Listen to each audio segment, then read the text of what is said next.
Praise the lord. ప్రభు యేసు నామంలో మీ అందరికీ శుభాభివందనాలండి. ఈరోజు వాక్యము నిమిత్తమై మరి మత్తయి సువార్త 13వ అధ్యాయము చదువుకుందాం. ప్రభు చెప్పినటువంటి ఉపమాన రీతిగా ఎన్నో విషయాలను దేవుడు అనేకులకు బోధిస్తూ కొన్ని విషయాలను బోధించినాడు. వాటిని గురించి మనం చదువుకొని ధ్యానించుకుందాం. దానికి ముందు చిన్న ప్రార్థన. నమ్మదగిన మా ప్రియ పరలోకపు తండ్రి, ఆశ్చర్యకరుడా, ఆలోచనకర్త, మీకు వందనాలు తండ్రి. ఈరోజు నిమిత్తమై మీకు స్తోత్రాలయ్యా. ఈ వాక్య ధ్యానము చేయించుంటుండగా నీ ఆత్మ సన్నిధిని మాకు తోడుగా ఉంచి, ఎందరైతే ప్రభా ఇటు మాటలను వింటున్నారో వారి హృదయంలో బలమైన కార్యములను మీరు జరిగించి, రెండంచులు వాడిగల ఖడ్గముగా నాతోనూ ప్రభా వింటున్న వారందరితోనూ మీరే గొప్ప కార్యములను నైనా హృదయ మార్పును గ్రహించే మనస్సును, వినగలిగిన చెవులను ప్రతి ఒక్కరికి మీరు దయచేయమని ప్రార్థిస్తున్నాను. నైనా నా నోటికి మీ యొక్క తండ్రి ప్రభువా వాక్కు చేత నింపమని ప్రార్థిస్తుంటున్నాను. ఈ సమయం అంతటిని మీ స్వాధీనంలో ఉంచుకొని సహాయం చేయమని యేసు పరిశుద్ధ నామమున ప్రార్థించి అడిగి వేడుకొనిచున్నాను తండ్రి. Amen, amen. Praise God. మరి మత్తయి సువార్త 13వ అధ్యాయము 3వ వచనం నుండి చదువుకుందాం. ఆయన వారిని చూచి చాలా సంగతులను ఉపమాన రీతిగా చెప్పెను. ఎట్లనగా, ఇదిగో విత్తువాడు విత్తుటకు బయలు వెళ్ళెను. వాడు విత్తుచుండగా కొన్ని విత్తనములు త్రోవ పక్కన పడెను. పక్షులు వచ్చి వాటిని మృంగివేసెను. కొన్ని చాలా మన్ను లేని రాతి నేలను పడెను. అక్కడ మన్ను లోతుగా ఉండనందున అవి వెంటనే మొలిచెను గాని సూర్యుడు ఉదయించినప్పుడు అవి మాడి వేరు లేనందున ఎండిపోయెను. కొన్ని ముండ్ల పొదలలో పడెను. ముండ్ల పొదలు ఎదిగి వాటిని అణిచివేసెను. కొన్ని మంచి నేలను పడి ఒకటికి 100 ఒకటి 60 ఒకటి 30 ఫలించెను. చెవులు గలవాడు వినుగాక అని చెప్పెను. రీతి మాటలను మనము వింటున్న విధానమును బట్టి చాలాసార్లు మనము విత్తుతున్నటువంటి ఆ యొక్క ఉపమానమును మనం ఎన్నోసార్లు విని ఉన్నాం కదా ప్రియ దేవుని బిడ్డలారా.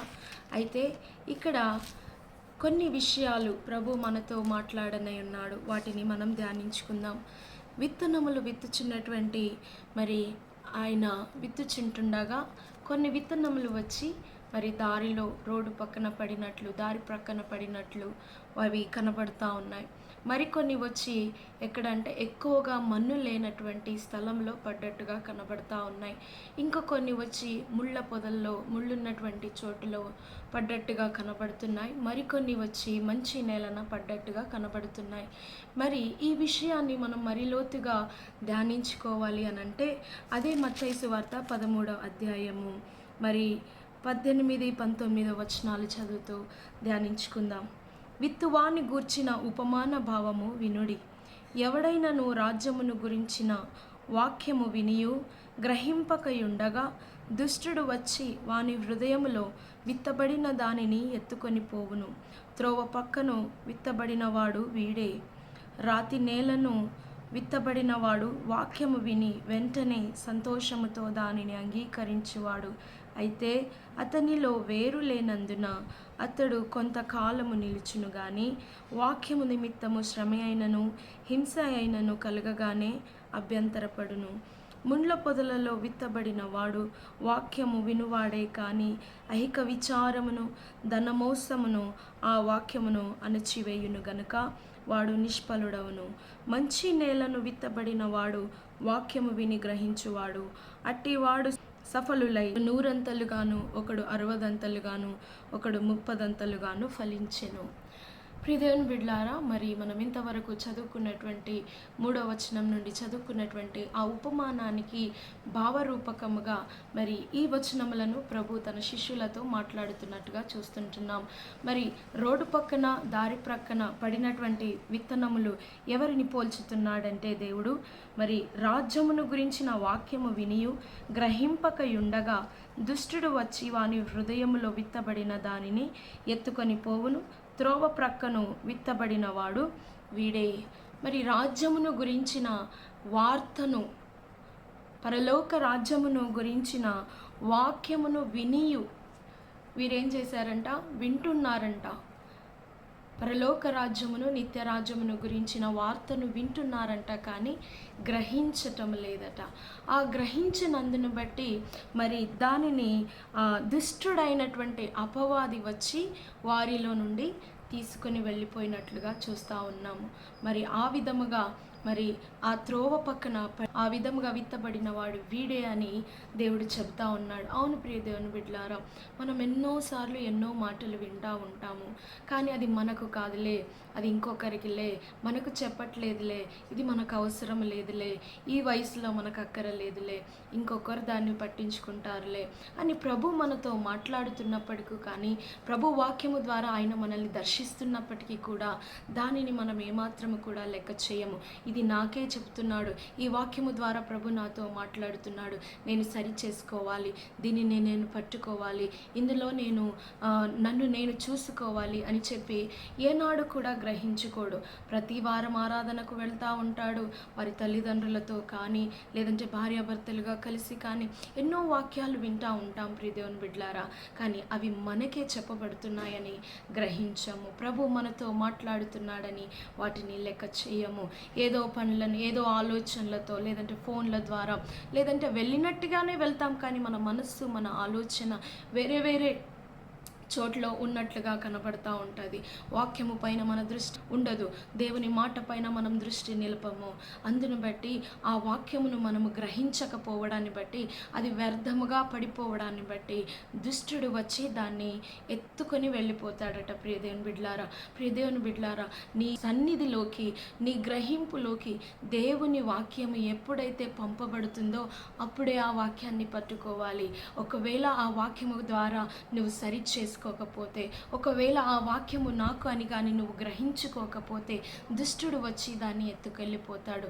ఒకవేళ ఆ వాక్యమే కనుక నీకు చివరి అవకాశం అయినట్లయితే ప్రియదేవుని బిడ్డలారా, మరి ఒకసారి దాన్ని గుర్తు చేసుకొని, అయ్యో ఈ విధముగా నేను విన్నాను కదా, ఇది నా గురించే కదా, నేను సరి చేసుకోకపోయాను కదా, అందును బట్టే ఈ నష్టము కదా అని మనము నష్టాన్ని చవి చూడాల్సి వస్తుంది. ప్రియదేవుని బిడ్డలారా, ఒకవేళ ఆ పాటికి అపవాది దాన్ని తీసుకొని వెళ్ళిపోయినట్లయితే అది మళ్ళీ మనకి దొరకదండి.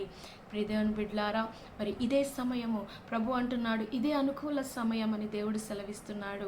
అందుకే కదా చాలామంది భక్తులు ఒక ఉపమానాన్ని, ఒక ఎగ్జాంపుల్స్ని చెప్తా ఉంటారు. ఒక బాలీవుడ్లోని ఒక పెద్ద సినీ యాక్టర్ దగ్గరికి మరి ఎంతో గొప్ప సువార్త ప్రకటన చేసినటువంటి, ఎంతోగా వాడబడినటువంటి బిల్లీ గ్రామ్ గారు వెళ్ళినప్పుడంట, ఆ యాక్టర్ గారు మంచిగా లోపలికి ఇన్వైట్ చేసి, పెద్ద వ్యక్తి వచ్చారని లోపలికి ఇన్వైట్ చేసి చక్కగా మాట్లాడసాగింది. మరి మాట్లాడుతూ ఉన్నప్పుడు మర్యాదపూర్వకంగా వారికి కాఫీ తీసుకొని, కప్స్లో కాఫీ తీసుకొని వచ్చి ఇచ్చినప్పుడు ప్రియదేవుని బిడ్డలారా వారు తాగడం మొదలుపెట్టారు. అయితే ప్రభు నడిపింపు మేరకు ఆ దైవ సేవకుడు ఆ సినిమా యాక్టర్ని, అమ్మ నువ్వు దేవుని నమ్ముకోవాలి, ఇది అనుకూల సమయము, లేకపోతే నీ జీవితము ఎక్కడికి వెళ్తుందో అర్థం కాదు, నరక పాత్రురాలు అవుతావు, ఇది చక్కటి సమయము, దేవుని నమ్ముకో, దేవుని రక్షణ నీ ఎద్దకు వచ్చింది అని చెప్పినప్పుడు ఆ సహోదరి చాలా కోపముతో, ఇదే నాకేమన్నా వయసు అయిపోయిందా, నాకేమన్నా అందం లేదా, నేనెందుకు ఇప్పుడు ఆ దేవుని నమ్ముకొని దేవుని జపము చేస్తూ మరి ఈ విధముగా నేను ఉండాలనుకుంటున్నారు, నా అందాన్ని చూసి ఎంతోమంది మరి ఇష్టపడుతున్న వారు ఉన్నారు, నా కొరకు ఎంతోమంది ఎన్నో చేసేవారు ఉన్నారు, ఇప్పుడు అవన్నీ వదులుకొని నేను దేవుని నమ్ముకొని ఏమి చేయాలి అని చెప్పినప్పుడు మరి తనకు అర్థమయ్యే రీతిగా చెప్పాలని చెప్పేసి ఆ దైవ సేవకుడు అన్నాడట, తన కప్పులోని కాఫీ సగం తాగి, అమ్మ ఈ కాఫీ నువ్వు తాగు అని చెప్పి ఇచ్చాడట. ఆ సహోదరికి ఎంతగానో కోపం వచ్చింది. మరి ఆ యాక్టర్కి ఎంతగానో కోపం వచ్చి, నీ కంటికి నేను ఎలా కనపడుతున్నాను, నువ్వు ఎంగిలి చేసిన దానిని మరి నేను తీసుకొని తాగుతానా అని చెప్పి ఆమె కప్పును తీసి గోడకు విసిరి కొట్టేసిందట. మరి ప్రియదేవుని బిడ్డలారా, ఆ దైవ సేవకుడు అవకాశాన్ని వాడుకుంటున్నాడు. మరి దాన్ని ఆ ఎగ్జాంపుల్గా తీసుకొని, అవునమ్మా నేను ఎంగిలి చేసిన కాఫీని తాగడానికి నువ్వు ఇష్టపడట్లేదంటే మరి నీ జీవితం అంతా నీ ఇష్టానుసారంగా బ్రతికి, నీకు నచ్చినట్లుగా బ్రతికి చివరి ఎంగిలి జీవితాన్ని ప్రభుకి ఇస్తే ప్రభు తీసుకుంటాడా? ఆ ఎంగిలి జీవితాన్ని ప్రభు కోరుకుంటాడా? ఇదే అనుకూల సమయము కదా, దేవుడు నిన్ను పిలిచి నేర్చుకుంటున్నాడమ్మా అని చెప్పి ఆ దైవ సేవకుడు అక్కడి నుండి వచ్చేసాడంట. ప్రియ దేవుని బిడ్డలారా, అవును, దేవుని వాక్యము మన యుద్ధకు వచ్చినప్పుడు దాన్ని తీసుకోవాలి. లేదంటే ఎలాంటి పరిణామాలు చూస్తామో, ఎలాంటి భయంకరమైన పరిస్థితులు చూస్తామో మనము గ్రహించలేమండి. మరి మరునాటికి ఆ బాలీవుడ్ యాక్టర్ దేవుని తృణీకరించినందును బట్టి, ఆ మాటను లెక్క చేయనందును బట్టి బహుభయంకరమైనటువంటి యాక్సిడెంట్లో చనిపోయినట్లుగా చూస్తాము. అవును ప్రియ సహోదరి సహోదరుడా, యవనుడా, ఈ మాటలు కనుక నువ్వు వింటున్నట్లయితే ప్రభు వాక్యము నీ యొద్దకు వచ్చినప్పుడు దాన్ని గ్రహించు. ఇది నా నిమిత్తమే అని తెలుసుకో. ఆయనే రక్షకుడని నువ్వు గ్రహించినట్లయితే ఆయన నీ జీవితంలో గొప్ప కార్యములు చేస్తాడు. శాంతి, సమాధానము, నెమ్మది ఈ లోకంలో ఎవ్వరు ఇవ్వనటువంటి జీవితాన్ని ఆయన నీకు ఇస్తాడండి. దాన్ని ఏ ఒక్కరు కూడా దొంగిలించకుండా నువ్వు గట్టిగా పట్టుకున్నట్లయితే ప్రభు నీ జీవితాన్ని ఫలభరితముగా మారుస్తాడు. నీ జీవితాన్ని పోషిస్తాడు, నిన్ను సంరక్షిస్తాడు, నిన్ను కాపాడుతాడు. మరి ఈ త్రోవ పక్కిన పడినటువంటి ఆ విత్తనములను అపవాది దుష్టుడు వచ్చి ఎత్తుకెళ్ళినట్లుగా చూస్తున్నాం. ఎందుకంటే వాడు మరొక్కసారి అవకాశం ఇవ్వడండి.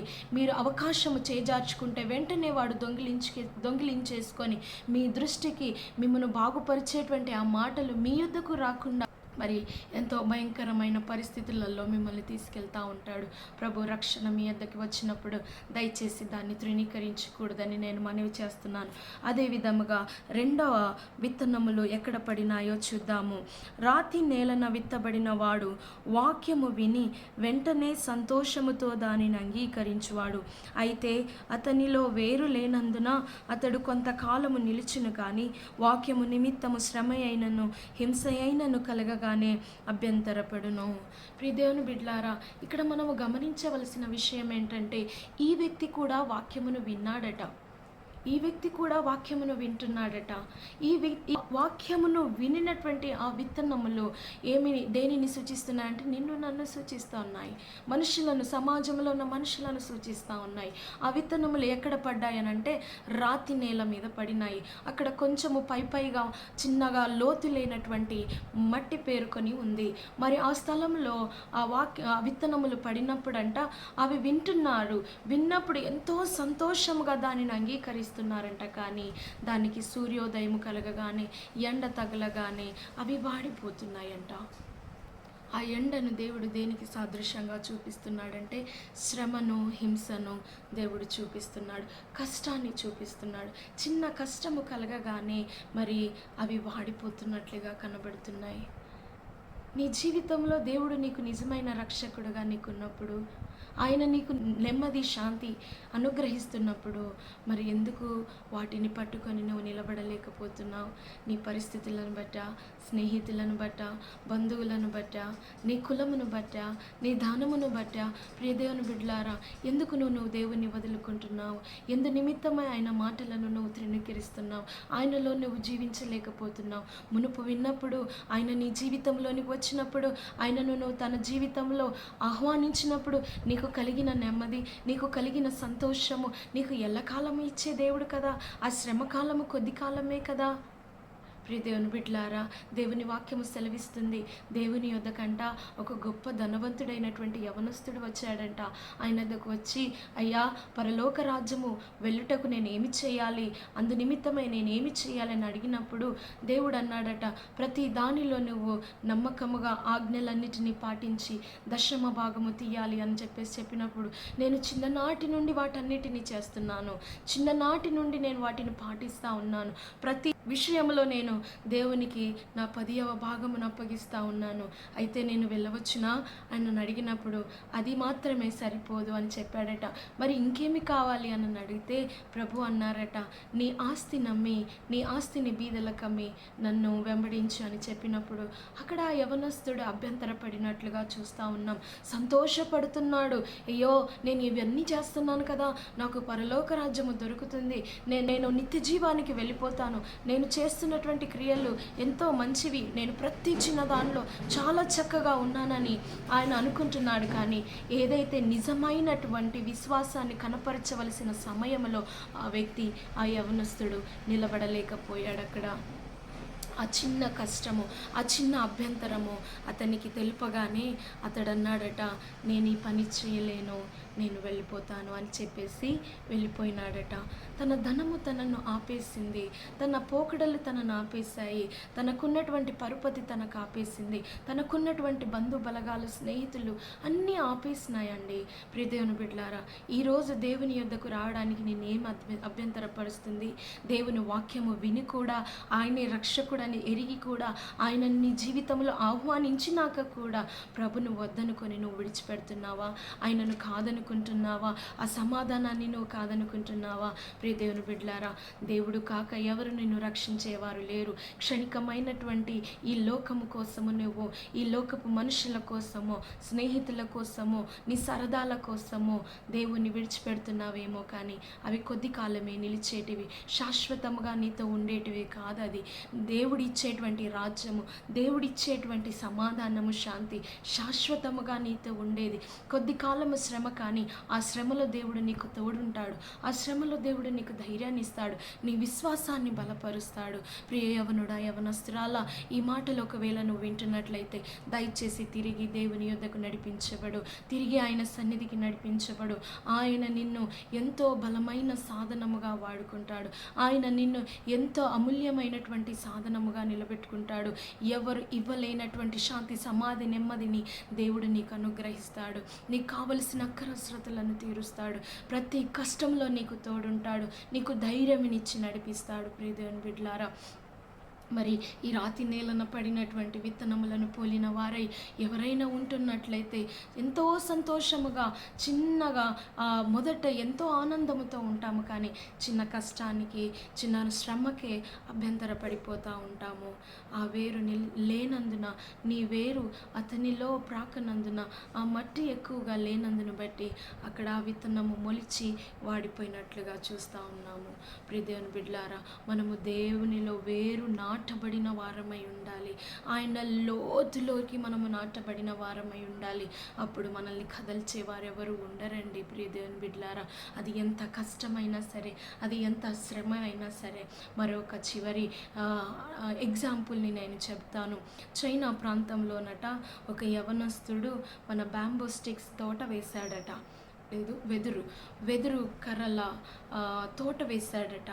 అయితే తనకున్నటువంటి భూభాగంలో వెదురు కర్రలన్నిటినీ నాటి, వాటి విత్తనాలను నాటి ప్రతిరోజు వచ్చి వాటికి సేవాడట. ఒక రోజు అయింది, నెల అయింది, పోస్తూనే ఉన్నాడు. చిన్న మొలక కూడా ఎత్తలేదు.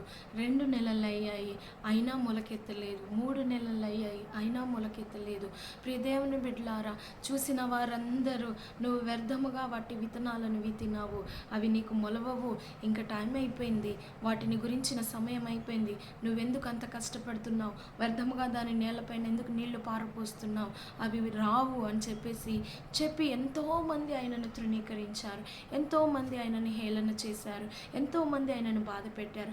అయినా కూడా ఆ యవనస్తుడు వాటికి ప్రతిరోజు వచ్చి మరి నీళ్లు పోసేవాడు. అయితే ప్రియ దేవుని బిడ్డలారా, అవి ఒక నాటికి, సంవత్సరము తిరిగే నాటికి చిన్నగా మొలకెత్తుకోవడం మొదలుపెట్టాయంటండి.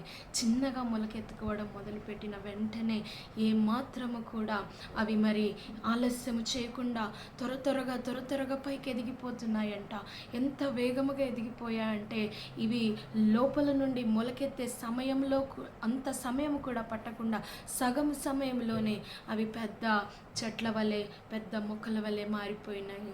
ఎందుకు అనంటే అవి ఎంత గాలి వీచినా, ప్రియ దేవుని బిడ్డలారా, మీరు వెదురు కర్రలను, వెదురు చెట్లను చూస్తే అవి ఎంత గాలి వీచని, ఎంత తుఫాను రాని, ఎంత వరద రానండి, అవి ఏమాత్రము కొట్టుకొని పోవు. ఎందుకంటే వాటి వేరు లోతున నాటబడుతుంది. వాటి వేరును భూమిలోనికి తన్నుకుంటూ అవి లోతులోనికి వెళ్ళినప్పుడు తర్వాత అవి ఎంతైతే లోతులోనికి వెళ్తాయో అంత పైకి వస్తాయి అవి. కాబట్టి అంత దృఢత్వాన్ని కలిగి ఉంటాయి. ప్రియమైన దేవుని బిడ్డలారా, మనం అనుకున్నది కావడానికి సమయం పడుతుందేమో, మనం ఆశించినది మనకు రావడానికి సమయం పడుతుందేమో. అయితే దేవుడు నీ వేర్లను, నీ ఆత్మీయ వేర్లను, నీ విశ్వాసపు వేరులను దేవుడు లోతులోనికి తీసుకుని వెళ్తున్నాడని గ్రహించు. పైన గనక నీవు ఒకవేళ నాటబడిన వాడివైతే ప్రతి చిన్న కష్టానికి నువ్వు తొలగిపోయేవాడివిగా ఉంటావు, దేవుని నుంచి తప్పిపోయేవాడివిగా ఉంటావు. ఆ భయంకరమైన పరిస్థితిలో నువ్వు కొట్టుకొని పోకుండా, తొలగిపోకుండా ప్రభులో నిలబడాలి అంటే నీ వేరు లోతులోనికి వెళ్ళాలి. నువ్వు లోతులో నాటబడాలి. ప్రియ దేవుని బిడ్డలారా, మునుపు కలిగిన సంతోషము తదుపరి కూడా దేవుడు అమితమైనటువంటి ఆనందాన్ని దేవుడు ఇస్తాడు. దానికి మించిన సంతోషాన్ని ఇస్తాడు. ప్రియ దేవుని బిడ్డలారా, మరి ఈ విధమైనటువంటి రాతి నేలన పడినటువంటి వారిని మనము మరి ఎగ్జాంపుల్గా తీసుకొని చూడవచ్చు. అదేవిధంగా మరి ఇంకొక చోట పడినటువంటి విత్తనాలను గురించి మనం చూద్దాం. ముండ్ల పొదలలో విత్తబడిన వాడు వాక్యము వినువాడే కానీ అహిక విచారమును ధనమోసమును ఆ వాక్యమును అణిచివేయును గనుక వాడు నిష్ఫలుడవును. ప్రియ దేవుని బిడ్డలారా, మరో చోట పడినటువంటి విత్తనములు ఎక్కడ పడ్డాయట? ముండ్ల పొదల్లో పడినాయట. మరి వాడు కూడా వాక్యమును వినినవాడే. దేవుడు ఈ 3-4 ఉపమానాలుగా చెప్పినటువంటి ఈ విత్తనములు ఎక్కడెక్కడ పడ్డాయో దేవుడు ఒక మాట చెప్తున్నాడండి. వారందరూ వాక్యమును విన్నారట. ఎంత భయంకరమైన పరిస్థితి! ప్రభు వాక్యము వారి యొద్దకు వెళ్ళింది, కానీ వారి పరిస్థితులను బట్టి వారు ఆ వాక్యములో నిలబడలేకపోయినారన్నట్లుగా చూస్తూ ఉన్నాం. మరి ఈ వాక్యము, ఈ ముండ్ల పొదల్లో వెళ్ళినటువంటి విత్తనములను దేవుడు ఎవరిని సూచిస్తున్నాడు అంటే, వారు వాక్యము వినిన వారే కానీ అహిక విచారము చేత, ధనాపేక్ష చేత, ధన మోసము చేత వారు వాక్యములో నిలబడలేని వారుగా కనబడుతున్నారట. నిజంగా కదండి, చాలా లోకములో ఎన్నో ఆశలు, ఎన్నో హంగులు, ఎన్నో ఆడంబరాలండి. వారిని చూస్తే వారిలా ఉండాలనిపిస్తుంది, వీరిని చూస్తే వీరిలా ఉండాలనిపిస్తుంది. అయ్యో నాకు అది లేదే అనిపిస్తుంది, ఇంకొకరిని చూసి నాకు ఇది లేదే అనిపిస్తుంది. వాటిని మనము కలిగి ఉండే విధానంలో దేవుని నుండి దూరం అయిపోతూ ఉంటాం. ఆయన వాక్యమును విని కూడా దానిని మనం వ్యర్థపరుస్తూ ఉంటాం. ఆ వాక్యమును ఏమాత్రము కూడా లెక్క చేయము. ఆ ఆశలు, ఆ ఆడంబరాలు, ఈ లోక సంబంధమైనటువంటి అలవాట్లు కావచ్చు, దురలవాట్లు కావచ్చు, స్నేహితులు కావచ్చు, ఏదైతే దేవుని వాక్యానికి నిన్ను అభ్యంతరపరుస్తుందో అవన్నిటినీ దేవుడు ముండ్లతో పోలుస్తున్నాడు. ప్రియ దేవుని బిడ్డ, ఆ ముండ్లు నిన్ను వాక్యములో ఎదగనీయకుండా అణిచివేస్తున్నాయి, నిన్ను ఫలింపకుండా అణిచివేస్తూ ఉన్నాయి. అది ధనాపేక్షే కావచ్చు, ధనం యొక్క ఆశయే కావచ్చు, అంతేకాకుండా ఈ లోక సంబంధమైనటువంటి ఆలోచనలు, ఆశలు కావచ్చు. ప్రియ దేవుని బిడ్డలారా, ఈ కాలంలో, ఈ భయంకరమైనటువంటి దినములలో అనేకమైనటువంటి యవనస్తులు ఎందుచేత వారి జీవితమును వారు పాడు చేసుకుంటున్నారంటే, ఈ లోక సంబంధమైనటువంటి విచారము చేతనే, ఈ లోక సంబంధమైనటువంటి ఆలోచనల చేతనే. వారు అలా చేస్తున్నారు కాబట్టి నేను కూడా చేయాలి, వారు అలా ఉంటున్నారు కాబట్టి నాకు కూడా అలా ఉండాలి, మరి వీరికి లేనిది నాకు లేదు కదా, వీరు కలిగి ఉన్నది నాకు లేదు కదా అనేటువంటి ఆలోచనతో భయంకరమైన పాపాలను జరిగిస్తూ దేవునికి దూరముగా, తల్లిదండ్రులకు ఎంతో అవమానకరముగా, సమాజానికి ఎంతో చెడు చేసేవారిగా మిగిలిపోతూ ఉన్నారు. ఆ ధన ఆవేశంలో, ఆ ధనాపేక్షలో చేయకూడని కార్యాలు చేస్తున్నారు. చంపాల్సి వస్తే చంపుతున్నారు, దొంగతనాలు చేయాల్సి వస్తే దొంగతనాలు చేస్తున్నారు, మోసాలు చేయాల్సి వస్తే మోసాలు చేస్తున్నారు, అబద్ధములు ఆడాల్సి వస్తే అబద్ధాలు ఆడుతున్నారు. మరి వాటిని ఎందుకు ఖర్చు పెడతారంటే, క్షణికమైన ఈ లోకంలో ఎన్నో భయంకరమైన పాపపు క్రియల కోసమే కదా వాటిని ఖర్చు పెట్టేది. ప్రియ దేవుని బిడ్డలారా, అవి భయంకరమైన ముళ్ళని దేవుడు సెలవిస్తున్నాడు. అవి దేవుని వాక్యమును అణిచివేసేవి. నిత్య జీవానికి, నిత్య రాజ్యానికి నిన్ను రక్షించేటువంటి ఆ అమూల్యమైనటువంటి మాటలను అవి అణిచివేసేవిగా చూపిస్తూ ఉన్నాడు. ప్రియమైన దేవుని బిడ్డలారా, ఆ భయంకరమైన పరిస్థితుల్లో నీవు ఉన్నట్లయితే దయచేసి వాటిని అన్నిటినీ విరిచివేయాలని నేను మనవి చేస్తున్నాను. వాటి నుండి పరిగెత్తుకొని బయటకి రా. మరి యోసేపు జీవితంలో కూడా భయంకరమైన శోధనలో, మరి ఆయన యొక్క అధిపతి యొక్క మరి ఇంట్లో ఆయన ఉన్నతమైనటువంటి అధికారిగా, సమస్తమైన వాటిపైన అధికారునిగా ఉన్నప్పుడు, మరి ఆ యొక్క అధికారి యొక్క భార్య వచ్చి ఆయనను మరి మోసము చేయాలి, ఆయనతో ఉండాలని ఆయనను పాపపూర్వకమైనటువంటి ప్రేరేపణలు కలిగిస్తున్నప్పటికీ ఎంతో ధనం ఉంది, తనకు కావలసినటువంటి అవసరతలు, తను కోరుకునేటువంటి ప్రతిదీ ఆయన కళ్ళ ముందుంది. మరి ఏ యవనస్తుడైతే కోరుకుంటాడో అవన్నీ ఆయన కళ్ళ ముందుకు వస్తుంది. స్త్రీ ఆయన ముందుకు వస్తుంది, ధనం ఆయన ముందుకు వస్తుంది, ఆడంబరాలు ఆయన ముందుకు వస్తున్నాయి, సమస్తము ఆయన ముందుకు వస్తున్నాయి. కానీ ప్రియ దేవుని బిడ్డలారా, నా దేవుని దృష్టికి ఇంత పాతకము నేను చెయ్యలేనని ఆయన అంగిని విడజిమ్ముకొని అక్కడ నుండి దూరముగా పారిపోయినట్లుగా చూస్తూ ఉన్నాం. ప్రియ దేవుని బిడ్డలారా, నిజమే, అది భయంకరమైన పాపము. అది నీకు ఆకర్షణీయంగా కనబడవచ్చు, నీ శరీరానికి అది ఇష్టముగా కనబడవచ్చు, నీ కంటికి అది అందముగా కనబడవచ్చు. కానీ ప్రియ దేవుని బిడ్డలారా, అది నేను అతి భయంకరమైనటువంటి ఊబిలో నేను లాక్కొని వెళ్ళేటువంటి భయంకరమైన పాపమని నువ్వు గ్రహించకపోవచ్చు. మరి యోసేపు అయితే ఏ విధముగా తన పై అంగిని కూడా విడజిమ్ముకొని పారిపోయినాడో ఆ విధముగా పారిపోవలసిన పరిస్థితులు నీకు ఒకవేళ ఎదురవుతున్నట్లయితే దయచేసి అక్కడ నుండి పారిపో. దేవుని వాక్యము సెలవిస్తుంది, జారత్వము నుండి దూరముగా పారిపోండని దేవుని వాక్యము సెలవిస్తుంది. అవును ప్రియ దేవుని బిడ్డలారా, భయంకరమైనటువంటి శరీరపు క్రియల చేత, పాపముల చేత మన జీవితము ఎంతో భయంకరమైనటువంటి నాశనానికి మనకై మనమే వీడ్చుకొని వెళ్తున్నాం. మరి మనం ఎవరమో కాదండి, దేవుని వాక్యమును వింటున్నటువంటి వారమే.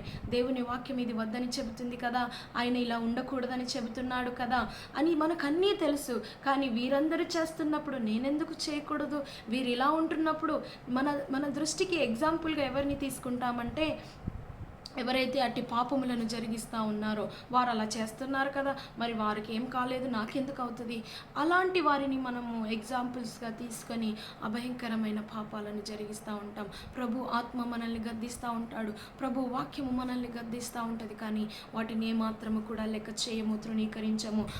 ఈ లోకపరమైనటువంటి అహిక విచారములు, ఈ లోక సంబంధమైనటువంటి కోరికలు, ఆశలు, ధనాశ, నేత్రాశ, జీవపు డంబములు ఆ దేవుని వాక్యాన్ని కుచ్చేసి వాటిని మరి ఎదగకుండా చేసినట్లుగా చూస్తూ ఉన్నాము. వీరు ఫలించని వారుగా ఉన్నారండి. మరి త్రోవ ప్రక్కన పడినటువంటి విత్తనములుగా ఉన్నటువంటి వారైనా సరే, మరి ఎక్కువగా మన్ను లేనటువంటి స్థలంలో పడినటువంటి వారైనా సరే, ఈ ముండ్ల పొదల్లో పడినటువంటి వారైనా సరే, అవి క్షణకాలముగా వారి కంటికి బాగానే ఉన్నాయి, కానీ వారు ఫలించలేదు. వారి జీవితము ఫలభరితముగా లేదని దేవుని వాక్యము సెలవిస్తూ ఉన్నది. అవి కొద్ది కాలముగానే వారికి సంతోషముగా, ఆనందముగా, మరి వారికి కావలసినటువంటి ఇష్టాన్ని, కోరికలను తీర్చుకునే వారిగా కనబడుతున్నాయి. కానీ అవి శాశ్వత కాలము వారికి సమాధానాన్ని, సంతోషాన్ని, వారి జీవితానికి కావలసినటువంటి తృప్తిని, అంతేకాకుండా మరి ముఖ్యంగా శాంతి, సమాధానాన్ని ఇచ్చే వాటిగా కనబడటం లేదు. అన్నిటికంటే ముఖ్యముగా పరలోక రాజ్యమును అవి ఎంతగానో దూరము చేసినట్లుగా కనబడుతున్నాయి. ప్రియ దేవుని బిడ్డలారా, అపవాది నిన్ను మోసము చేస్తున్నాడని గ్రహించు. నిన్ను ఆయన అపవాది చేత నువ్వు మోసపరచబడుతున్నావని గ్రహించు.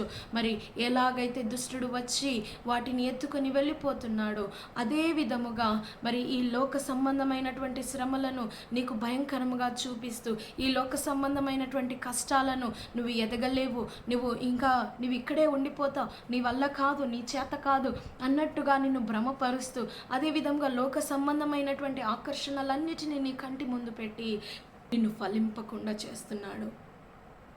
ఇక్కడ కనబడుతున్నటువంటి ఈ ముగ్గురు కూడా దేవుని వాక్యమును వినినటువంటి వారే అని దేవుని వాక్యము సెలవిస్తుంది. వీరి ఎద్దుకు వాక్యము వెళ్ళలేదని కాదు. ప్రియ దేవుని బిడ్డలారా, ప్రభు మనల్ని లెక్క అడిగేవాడై ఉంటాడు. దేవుని వాక్యము నీ ఎద్దుకు వచ్చింది కదా, నువ్వు ఎందుకు తృణీకరించావు, నువ్వు ఎందుకు నిలబడలేకపోయావు, వాటిని నువ్వు ఎందుకు జయించలేకపోయావు, ఒకవేళ నువ్వు అక్కడ నిలబడినట్లయితే నేను నిన్ను ఫలింపచేసేవాణ్ణి అని దేవుడు సెలవిస్తున్నాడు. ప్రియ దేవుని బిడ్డలారా, మరి ఇక్కడ మంచి నేలన పడినటువంటి ఆ విత్తనములు వేటిని పోలి ఉన్నాయంటే ఈ 3 ఎగ్జాంపుల్స్ని కూడా అవి జరిగించి వాటిని తలదన్నుకొని వాటిలో కూడా ఆ కష్ట సమయంలో కూడా నిలబడినటువంటి విత్తనములండి ఇవి. మంచి నేలన అంటే వాటికి ఏ ఆటంకములు లేవని కాదు. ఈ త్రోవ పక్కన పడినటువంటి ఆ విత్తనములు ఏ విధముగా అయితే అపవాది ఆ విత్తనములను దొంగిలించాలని ప్రయత్నం చేస్తాడో, ఈ మంచి నేలన పడినటువంటి ఆ విత్తనాలను కూడా దొంగిలించాలని ప్రయత్నం చేస్తాడు. ఆ ఎక్కువ మన్ను లేనటువంటి రాతి స్థలములో ఏ విధముగా ఆ వేరు లోతులో వెళ్లకుండా అపవాది శ్రమలు కష్టాల చేత అడ్డగించుకున్నాడో, ఈ కష్టాలు శ్రమలు మరి ఈ మంచి నేలన పడిన విత్తనాలకు కూడా కలుగుతాయండి. వాటికి ఎండ తగలదా? తగులుతుంది. అయితే ప్రియదేవుని బిడ్డలారా, ఎలాగైతే ఈ ముళ్ళ పొదల్లో అహిక విచారము చేత, ఈ లోక సంబంధమైనటువంటి ఆలోచనల చేత, ధనాశ నేత్రాశ ఈ మంచి నేలన పడినటువంటి విత్తనములకు లేవా అండి? ఉన్నాయండి. అందుకే దేవుడు వీటిని ఏమంటున్నాడంటే, వీటన్నిటిని జయించి ఇవి నిలదలుకున్నాయి కాబట్టి, నిలబడగలిగినాయి కాబట్టి, దేవుని వాక్యమును విని ఈ ప్రతి విషయములో అపవాది చేత శోధించబడుతూ నిలబడినారు కాబట్టే దేవుడు వీరిని ఎవరితో పోలుస్తున్నాడంటే, మంచి నేలన పడిన విత్తనములు వీరు. వారి స్థలమును బట్టి విత్తనములకు మంచి నేలని పడలేదండి. ఆ విత్తనములు నిలబడిన విధానమును బట్టి దేవుడు చెబుతున్నాడు అది మంచి నేల అని చెబుతున్నాడు. ప్రియమైన దేవుని బిడ్డలారా, ఈ కష్టాలు శ్రమలు ప్రతి ఒక్కరి జీవితంలో ఉంటాయి. కేవలం నీ జీవితంలోనే కాదు, నువ్వు మాత్రమే ఇట్టి ఇబ్బందులు పడుతున్నావని కాదు, కానీ ప్రభు వాక్యము సెలవిస్తుంది ఇవన్నిటినీ, ఈ శోధనలన్నిటినీ, ఈ కష్టాలన్నిటినీ నిలదలుక్కుని మరి వీటిలో ఈ విత్తనములు నిలబడినాయని దేవుని వాక్యము సెలవిస్తుంది. అందును బట్టి దేవుడు చెబుతున్నాడు, ఇవి మంచి విత్తనములు, ఇవి ఎక్కడైతే ఉన్నాయో ఆ నేల సారవంతమైనది. నువ్వు ఎక్కడ ఉంటావో, ఏ కష్టముల చేత ప్రభు వాక్యమును బట్టి నువ్వు హింసించబడుతున్నావా? ప్రభు వాక్యమును బట్టి నువ్వు దూషించబడుతున్నావా? ప్రభు వాక్యమును బట్టి ఇదిగో నీకు ఎన్నో శ్రమలు వస్తున్నాయా? ఎన్నో కష్టాలు వస్తున్నాయా? నలుగురు నిన్ను హేళన చేస్తున్నారా? ఎన్నో నువ్వు చెయ్యవలసినవి కూడా చెయ్యకూడదని నువ్వు నిలబడుతున్నావా? ప్రియమైన దేవుని బిడ్డలారా, దేవుడు చెబుతున్నాడు, నువ్వు మంచి విత్తనము, నువ్వు మంచి విత్తనము. నీ నీ నీ మంచి విత్తనమును బట్టి ఆ నేల సారవంతముగా మార్చబడింది. ఎంత గొప్ప విషయము! దేవుడు చెబుతున్నాడు, మంచి విత్తనాలని చెబుతున్నాడు. ఆ మంచి విత్తనాలను దేవుడు వదిలిపెట్టాడా అండి? లేదు ప్రియ దేవుని బిడ్డలారా. ఈ కొద్ది కాలములు, ఈ కొద్ది శ్రమలకు, కొద్ది కష్టాలకు, ఈ లోక ఆకర్షణలకు, ఈ లోకధనానికి వీరు దేవుని వాక్యమును విడిచిపెట్టి లోకంలో కలిసిపోయినారు. కానీ వారికి ఏ రకమైనటువంటి ఫలింపు లేదు, జీవితంలో ఏ రకమైనటువంటి అభివృద్ధి లేదు. కానీ ప్రియమైన దేవుని బిడ్డలారా, వీటన్నిటిని జయించి ఈ మంచి నేలన ఉన్నటువంటి ఈ విత్తనాలను ఏవైతే ఉన్నాయో దేవుడు వారిని నూరంతలుగాను, 60ంతలుగాను, 30ంతలుగాను దీవించినాడంట అండి. దేవుని చేత ఆశీర్వదించబడినాయంట ఆ విత్తనాలు. దేవుడు కనుక ఆశీర్వదిస్తే ఇంకా కరువు ఉండదండి. దేవుడు కనుక దానిని ఫలింప చేస్తే దానికి ఏ రకమైన లోటు ఉండదండి. ప్రతి విషయంలో దేవుడు సంరక్షించుకుంటాడు. నీవు చెయ్యవలసిందల్లా వాటిని నిలదలుకుని వాటిని నిలబడడం మాత్రమే. దేవుడు చెబుతున్నాడు, మిగతా కార్యము నేను చేస్తాను. వాటిని గ్రహించు. వాక్యము నీ యొద్దకు వచ్చినప్పుడు వాటిని మనసులోనికి తీసుకో. ఇది నా గురించి అని ప్రభు పాదాల చింత పశ్చాత్తాపడి ఒప్పుకొని ప్రభు దగ్గరికి రా. ప్రభుకు సన్నిహితముగా జీవించు. ప్రభు వాక్యమును బట్టి నువ్వు కష్టపడుతున్నావా? కష్టాలు ఎదురవుతున్నాయా? శ్రమలు ఎదురవుతున్నాయా? హేళన ఎదురవుతుందా?